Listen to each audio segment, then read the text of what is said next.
Bom dia novamente, Érica aqui espontaneamente, Érica Reality. Pessoal, bom domingo, início de semana, domingo é o primeiro dia da semana, não é o último, então bom domingo. Quem não foi à missa ainda dá tempo de ir, se você foi, parabéns, né? Semana sem missa, semana sem graça, eu vou mais tarde. Falar sobre alguns assuntos aleatórios, mas que tem a ver com a nossa semana.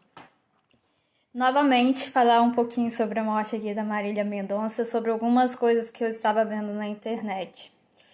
Coisas assim que eu não estou vendo o jornalismo falar e que são interrogações que ficaram. Primeiro, por que a assessoria de imprensa informou de antemão que estava todo mundo bem e tinha sido resgatado, né? O que foi que aconteceu? Será que tinha aqui? Pronto. Então, ficou essa pergunta aí de por que falaram primeiro que estava todo mundo bem? Tinha alguém ainda, sei lá, com sentidos acordado? Ficou essa dúvida. Deixa eu ver aqui, não perturbe. E outra coisa, a aeronave, né? Num canal, numa emissora de televisão, falaram que tinha um documento, que eles tinham um documento que mostrava alguma irregularidade. No outro canal de televisão, não fala nada a respeito disso. A questão das coberturas. Então, temos coberturas jornalísticas aí divergentes. Agora vamos falar da parte política. A politização da morte. Na Globo, descaradamente, eles estão colocando a Marília como uma voz feminista, coisa do tipo. Estão politizando demais. Quando no Twitter teve um cara que chegou a falar que a culpa foi do Bolsonaro. É claro, sempre tem alguém que fala para falar essas asneiras. Mas se a gente colocar na conta,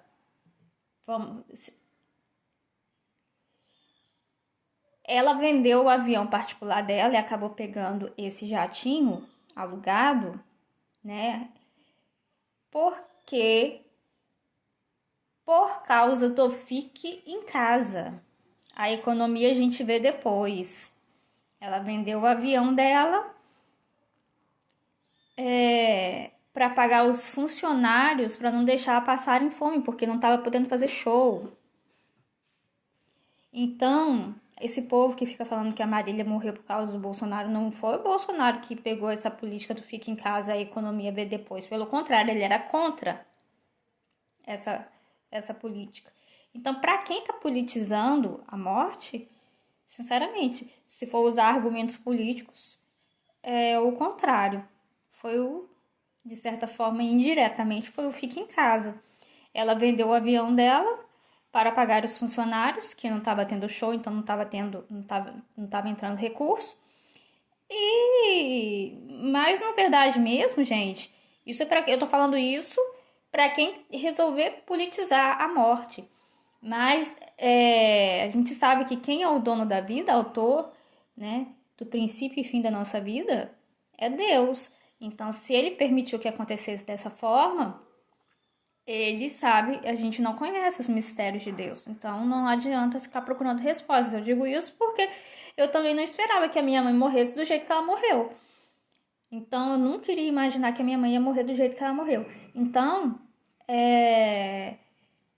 Deus é que sabe de todas as coisas, mas eu tô falando isso porque teve gente que entrou nessa esfera de politização da morte da Marília Mendonça, querendo falar que ela era a voz, colocar nela uma bandeira de feminista, pelo menos na Globo, né? É o feminino. As pessoas se esquecem, algumas pessoas, jornalistas têm falado da Marília como se não existisse uma Roberta Miranda antes dela.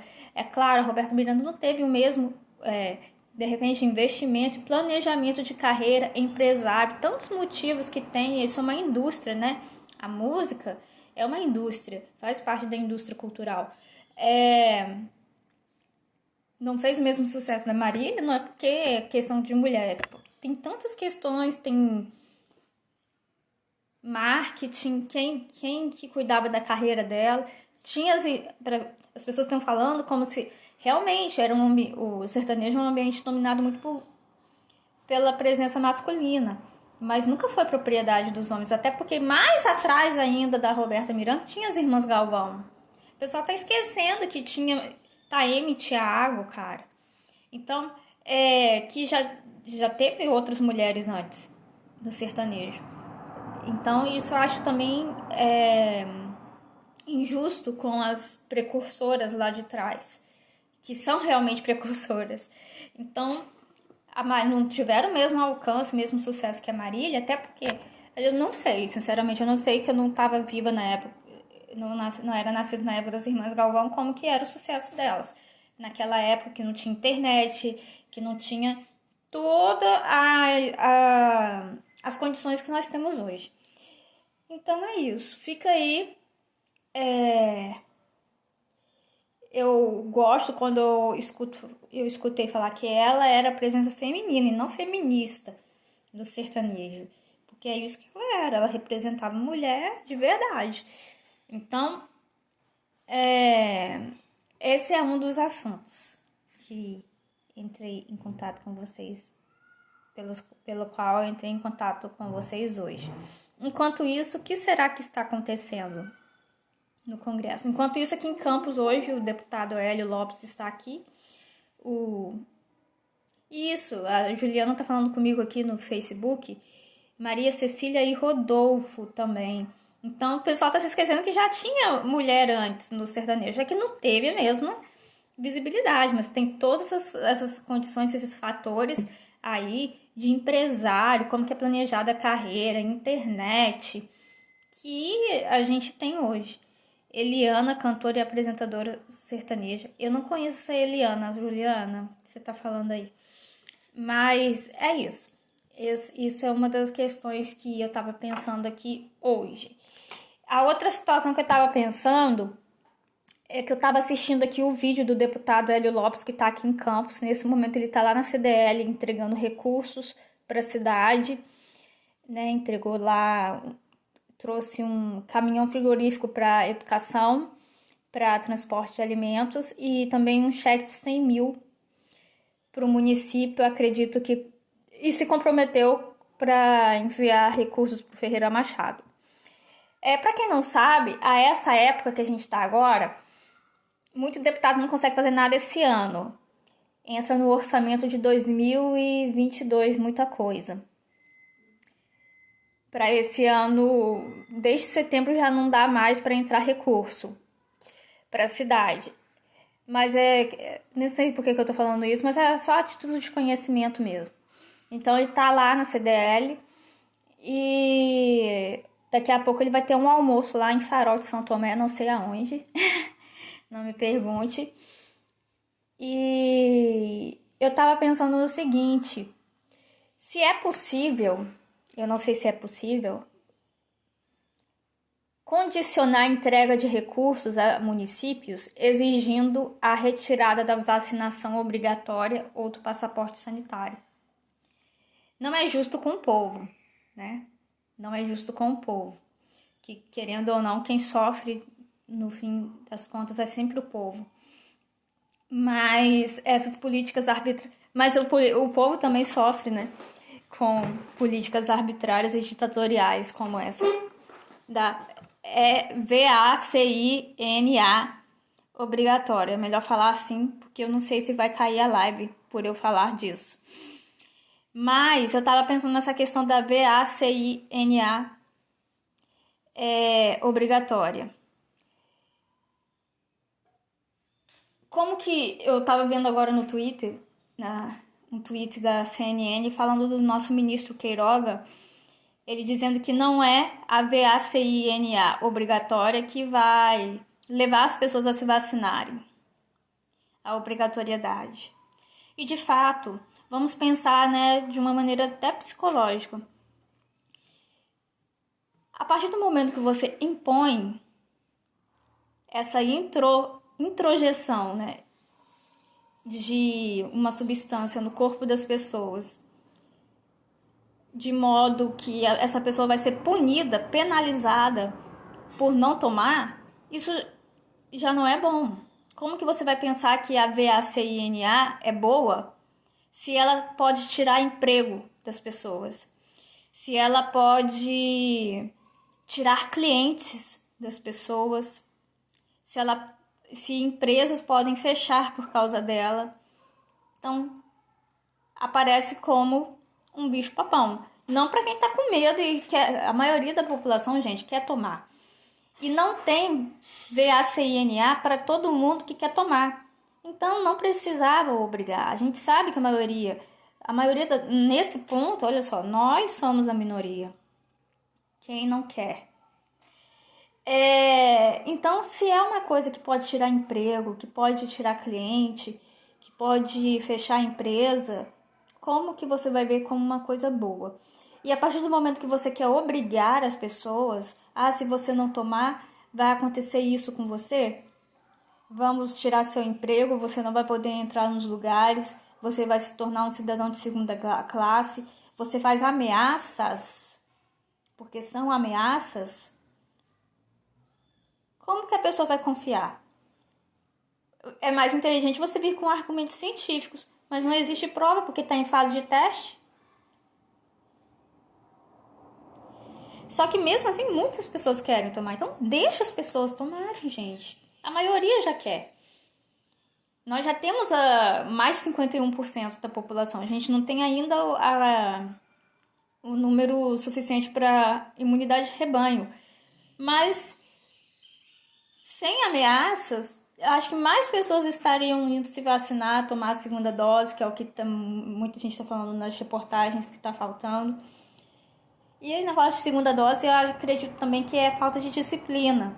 Porque eu mesma tive que me concentrar bastante para poder tomar a antitetânica, tomar as 3 doses. Que sempre que eu ia tomar a antitetânica era impressionante. Chegava na segunda, eu não ia, eu perdia a data e eu tinha que fazer o esquema todinho de novo. Mas, enfim, é um exemplo aqui que eu tô dando. Acho que é uma questão mais de disciplina. De repente poderia fazer um programa, sabe de quê? Quando as pessoas vão tomar a vacina, mandar SMS, cadastrar o telefone e mandar um SMS que nem esse que a gente recebe da Defesa Civil, com alerta de chuva, um alerta para a pessoa tomar a segunda dose. Acho que seria uma solução. Porque quem tomou a primeira, naturalmente, é porque confia. Então não tem por que não tomar a segunda. E pra mim, que a maioria tome. Tome mesmo, que aí eu fico de fora. Eu fico na imunidade de rebanho. Então não tem por que obrigar, não tem por que condicionar a entrada das pessoas nos ambientes. Imagina só, a pessoa que tem alergia a ovo não pode tomar vacina nenhuma praticamente, né? Essa pessoa vai ficar como? Como é que ela vai comprovar que não tomou porque tem alergia a ovo, coisa do tipo? Não se pensa nessas pessoas. E aqui eu vou falar que o 15 de novembro está chegando. Você estará conosco no ato contra a República? Não sei. Eu queria muito estar na poesia, no encontro do Círculo Monárquico de Campos, que teve recitação de poesias, mas eu tive crise do maxilar. Para quem não sabe, eu estou ainda curtindo as sequelas da prisão. Estou fazendo tratamento, então eu tive uma regressão, né, na questão da ATM, no meu tratamento da ATM, e eu tive uma crise muito forte no dia que o pessoal do Círculo Monárquico se encontrou para fazer a leitura de poesias. E eu queria tanto ir, que eu achei uma sacada tão boa. A gente não tem... Olha, a gente tinha semanalmente, se não me engano, café literário aqui em Campos, no Palácio da Cultura, no Sesc. Hoje em dia a gente não tem isso praticamente em lugar nenhum. E como que é importante isso, né, como movimento cultural. Só que eu não pude ir. Eu tinha separado no dia anterior. Eu ia ler uma poesia de Alberto Caeiro, que é pseudônimo de de de Fernando Pessoa. Deixa eu ver aqui quem que tá online. Então, eu tô com muito receio de falar que eu vou nas coisas e ter uma crise. Porque eu falei, né, eu dei meu nome que eu ia. Mas eu quero fazer um vídeo mais pra frente, eu tô me programando, aproveitando que eu tenho uma melhorada na ATM. Quero falar sobre a heráldica com você, Evandro. Eu tenho visto muito que você posta sobre heráldica, sobre genealogia. Eu acho muito interessante esses assuntos. E sobre também esse evento do dia. Esse evento do dia 15. Aproveitar quando chegar mais próximo. Então é isso. Foi sobre esses dois assuntos que eu resolvi fazer a live com vocês hoje. E fiquem com Deus.